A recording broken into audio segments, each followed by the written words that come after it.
হ্যাঁ ভাই, স্টার্ট দেন। আরে আরে স্টার দিমু মানে? না মানে বিয়ার খেলতাম আর কি। কেন, আপনারা কি খেলবেন না? আমরা তো অবশ্যই খেলবো, তবে তোর মতো বটে নিয়ে কি মাইনাস খাওয়ার জন্য খেলবো নাকি ভাই? আরে বুঝলাম না ভাই, এইভাবে কেন কথা বলতেছেন? এমন ভাবে কথা বলতেছেন মনে হয় আপনারা আমাকে চিনেনি না। আরে বটের বাচ্চা বট, তোর সাথে এইভাবে কথা বলবো না কিভাবে কথা বলবো? আর তুই কে যে তোকে আমাদের চিনা লাগবে? একসময় তোর ভিডিওতে ভিউজ ছিল তাই তোকে নিয়ে খেলতাম, এখন আর তোর ভিডিওতে ভিউজ নেই তাই আমরা তোকে আর চিনি না। শর্ত ভাই, গ্রুপ থেকে যা। আরে ভাই বুঝলাম না, আজকে সময় খারাপ দেখা ভিডিওতে ভিউজ নাই দেখা গ্রুপ থেকে কিক মেরে দিল। থাক ব্যাপার না, দেখি তো আবার গ্রুপে যাইয়া কি বলে। আরে বটের বাচ্চা বট, তুই আবার গ্রুপে জয়েন দিছস? তোর কি শরম লজ্জা বলতে কিছু নেই? আরে ভাইয়া এইভাবে কেন বলতেছো? হয়তো আমার খারাপ সময় আসছে, আর ভালো সময় তো সব সময় থাকে না, মাঝে মধ্যে তো খারাপ সময় আসে, তাই না?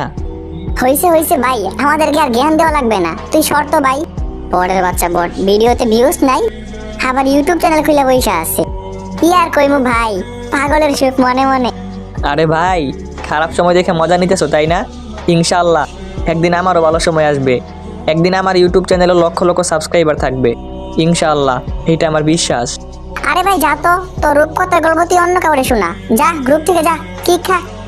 হায় রে বন্ধু বান্ধব, আজকে খারাপ সময় দেখে তো ওরাও মজা নিলি তাই না? থাক ব্যাপার না, আমারও ভালো সময় আসবে।